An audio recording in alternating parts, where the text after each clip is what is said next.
Hey, you roosters, and welcome back to another video. Today we're going to be opening up some Universus cards sent to us by UVS Games. I want to start off the video on that note by thanking them for sending us these cards, because obviously it's a lot of fun to get these cards in the mail to show off to you guys. And I hope you guys enjoy this content. In today's video, we're going to be opening up the Cowboy Bebop Challenger deck, and then in the next video, we're going to be opening up the Trigun Stampede one, so stay tuned for that.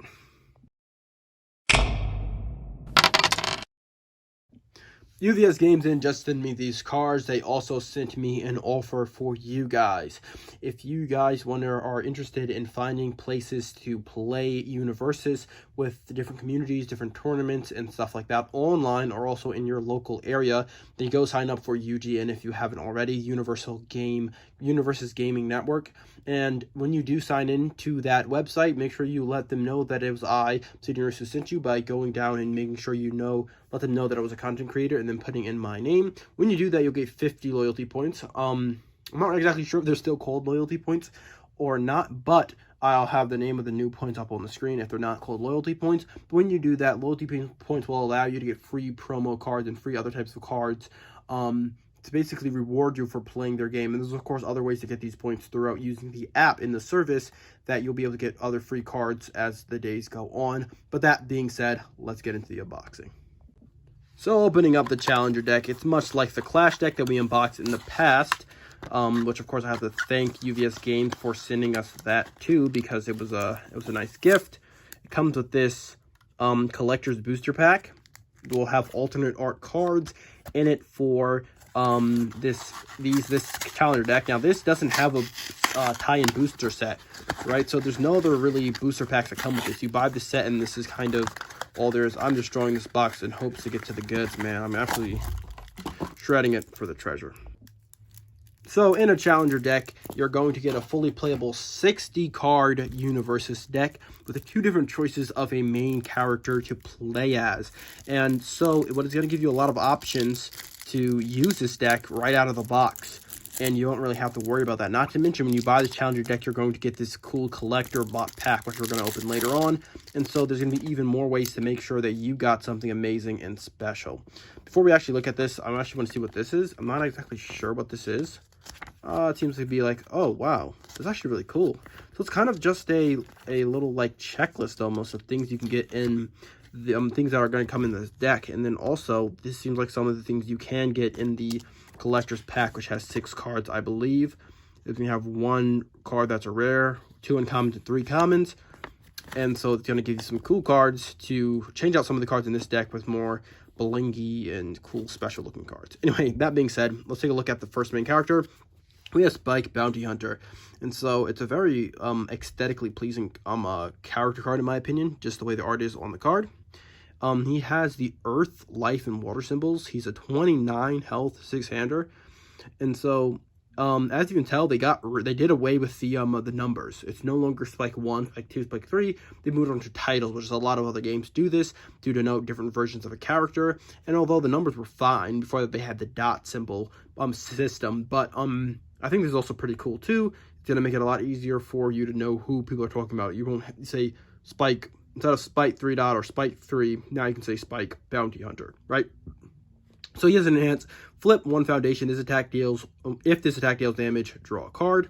So it's not a response, which means that if you flip the foundation and the attack doesn't deal damage, you don't get to draw that card, which is a bummer, but obviously drawing more cards is giving you more gas. If you don't have enough attacks in your hand, then this could help you. And if you don't have enough foundations that you maybe want to play this turn or to block with later, obviously that's good too. So it's a nice little enhance.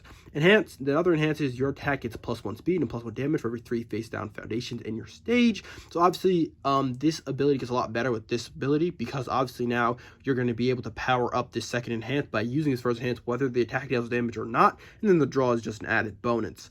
Incidentally, this does share, I believe 2 symbols with the Uchaku Uraraka Clash deck that we unboxed on this channel.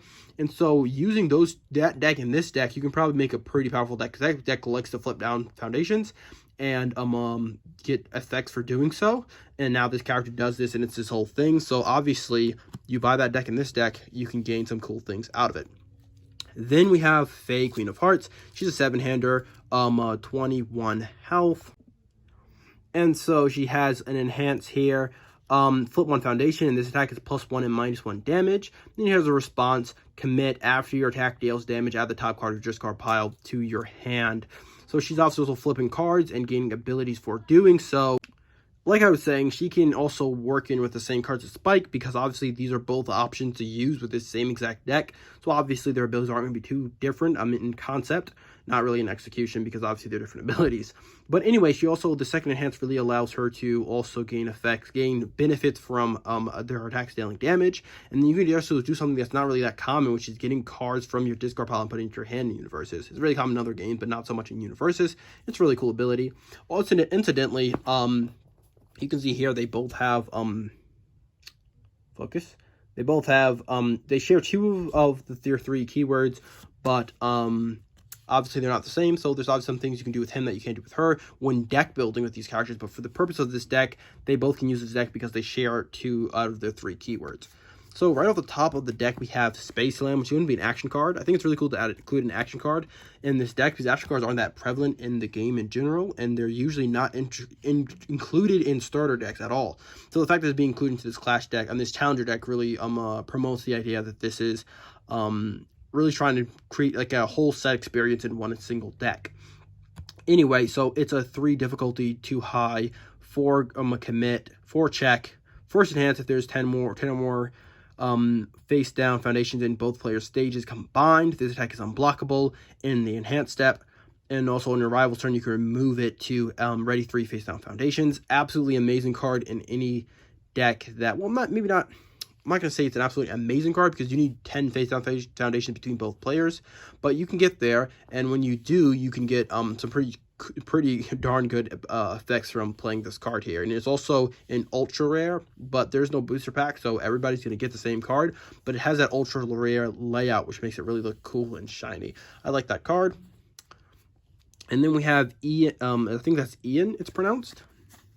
I don't think it's, I've heard it pronounced another way, but I think that's Ian. This is an ally card. Again, usually ally cards aren't really featured in starter decks or even Clash decks, but because there's no booster set to combine with this card, I think that's especially one of the big reasons why they included this in here. It's an ally, or rather it's an asset, sorry. It has a keyword ally, and it's a unique card. Obviously helping out with you in discarding those foundations, right? Then we have an attack, which is going to be Fallen Angel's Revenge. It's going to be an attack that is going to help him, because after you flip a foundation, you can then get +1 speed. So obviously, because he can flip 1 face, it can get free speed, essentially. And then if you use momentum, you can unflip 2 foundations, which will allow you more foundations to get more in different effects. Obviously, if you're going for something where you want face down foundations, not always be something you want to do on flipping your face down foundations, but it can really help because of that, right? So here we have a split second standoff. Now, this is technically a rare, you know. It's pretty cool. If it's your first enhance, you can get the easy +2 speed, which is pretty good. 6 is one of the higher difficulties, but with a 2 block and having 8 base damage, as well as 5 base speed and +2 speed basically for free, you can make this a 6/8, but you can't use a second enhance, but obviously that's just pretty ridiculous off bat right there. Now I want to keep these cards on screen for long enough for you guys to read them, because I don't think I'm going to get enough time to read all these different cards, which I kind of realized after spending a little bit of time reading Space World. Although I do have more time because there's nothing else to do in this video but unbox these cards, I don't want it to get too long and a little too drawn out. We have Leaving Bebop, which is going to be a foundation. 2 copies of this. Sorry about that. Let's get right back into it. We have a Faithful Meeting. After you take damage from an unblocked attack, your rival loses 3 health, and this effect cannot be reduced. This effect cannot reduce your rival's health below 1. Well, that's obviously a pretty powerful effect to gain just from taking damage, because there are going to be times where you can't block, and then you're going to have to take that damage, and I think it's pretty cool to gain a little bit of a benefit for doing that, because sometimes, in some certain strategies, actually don't want to block. Or rather not, they don't want to block, but they can gain other effects also from not blocking, along with maybe that effect can be added to those strategies, right? So then we got Questioning Threat. It's a 3 diff, pretty cheap. So it's a 4 copy. Okay, so I thought, at first I was assuming that a lot of the cards in here would be 2 copies, so that you can have a reason to buy multiple copies of the box. So you have a Falling Hail Strike. Obviously, you can unflip it a foundation to give it +2 speed. So obviously, having more flip foundation means you can activate that more often than not. And then also, if you have too many flip face down foundations, you want to reactivate some of those other abilities, then that's good too. High Roundhouse. It's pretty interesting. You can discard momentum to give it +5 damage. I mean, if you have momentum to discard, it's a pretty nice little attack there. Not powerful or anything, because so you can't really amp it up past just that +5, but it's pretty interesting. And if you're playing a deck that just gains a lot of momentum, I think it's pretty cool to have that there. Now this, yeah, I thought so. So this has the death symbol, right? But Bebop himself, he has Earth, Life, and Water, which means some of these cards in this deck, not all the cards in the deck share a symbol, share exact symbols with both one or either of the main characters. Some of them, obviously all the cards share at least one symbol with them, but they don't all share all the symbols, if you understand what I'm trying to say. I really thought it was going to be that way, where either they're going to share symbols with Faye, or they're just going to share symbols with Bebop, or not, what's his name, Spike, but obviously that's not true. Hunter's Pursuit, obviously it's going to become cheaper if you have more face down foundations. It has EX2, which is pretty good. I'm not sure how many people are really going to be excited by this card, because although it's a 3 diff, if you have 3 or more face down foundations, it does have that EX2. Other than that, it's not really, it doesn't have much going for it compared to other cards. Jawjammer, it's a throw, which obviously is pretty good. It's plus destroy face down foundation and get +4 damage. By doing that one move, you can make it guarantee 4 damage from this attack, unless your opponent minus your damage. But I'm saying, like, if they block it that the way it is with 8 damage, that's just basically doubling the potential damage it could do. It's pretty cool, especially on a throw. What you'll find is that this challenger deck has more cards that you'll find in a normal set, like I was talking about with the asset and the action, because there's no booster deck to go along with it. So there's a throw in here, there's EX cards and stuff. I assume we're going to see a powerful, well, did we already see a powerful attack? No. So there's a powerful attack as far as I can tell then.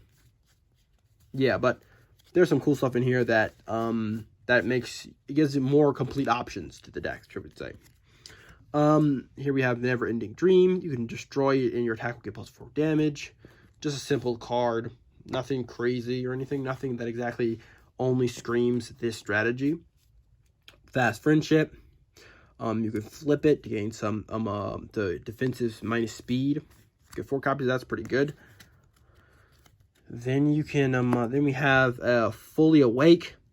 It's a 1 high, 2 difficulty. You can commit 1 foundation, and your high or mid attack gets +1 speed or +1 and +1 damage, actually. So that's actually pretty cool. There's obviously most attacks in the game are either high or mid. In fact, low is, I think, by itself is the least common attack zone. So most of the foundation will be able to get benefits from this. And I mean, it's not asking too much to commit 1 foundation. It doesn't even have to be this foundation. So you can do this multiple times in one turn. Not one attack, because obviously you can only use the enhance once, but multiple times in 1 turn, which means you can get multiple benefits out of it. And if you're playing a deck that can ready more foundations, it could be pretty cool. Light It Up. If you have more face down foundation than your rival, your attack gets +1 damage. Very simple. It's just a free, basically, +1 damage. And if you're playing a spike strategy or face strategy, that'll be pretty easy to accomplish.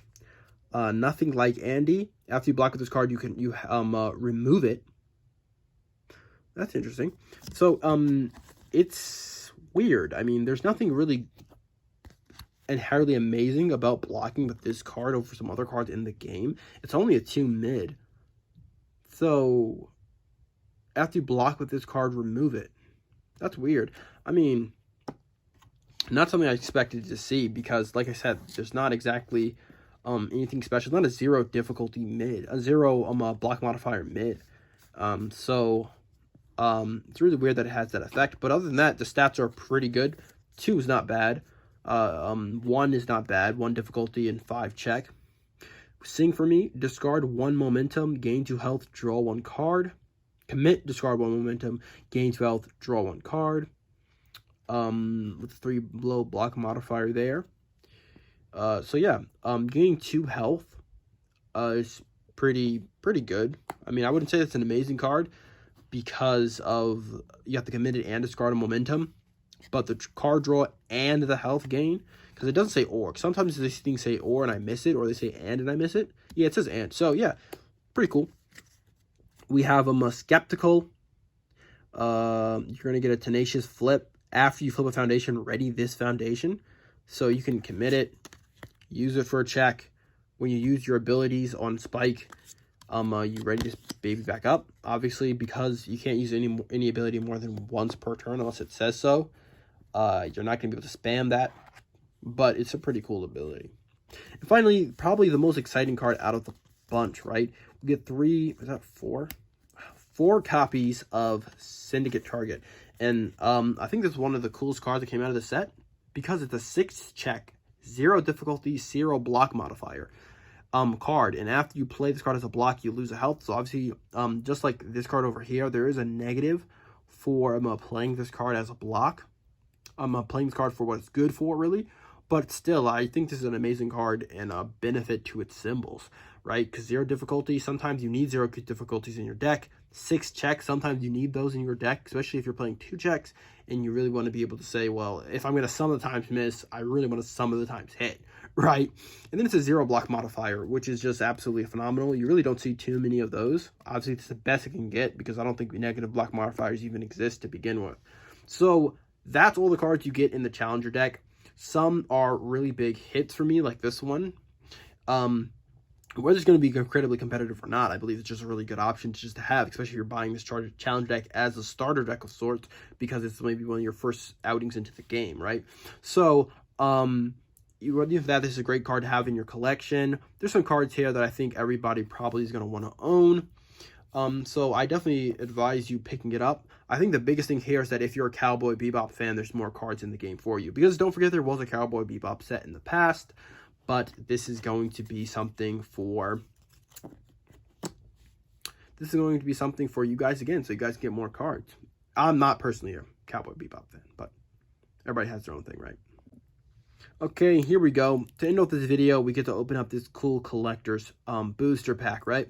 So this comes with the box with the Challenger deck, and it's going to give you some cards in it, which are going to be probably the same cards as these, but they're going to be alternate art. All 6 of them, I believe, have to be at least in some way different from the other cards you get in the same exact box, not just more or like that. So let's get into it. Let's try not to damage any cards inside. Let's see if it has a pull tab here. Doesn't seem like it does. Let's see if we can open it like that. There we go, like a bag of chips. We're not gonna try anything fancy with it. Let's see what we pull, right? Because this is probably the most exciting part of buying this. This is one of the alt art commons, Fast Friendship. You get 3 of these, 3 different commons. Here's a Nothing Like Andy and a Skeptical. So there we got some, see all of them. So these are, I believe, freeze frames from the anime, but they're all obviously alternate arts, right? So it's really cool. We have a Falling Hail Strike alternate art.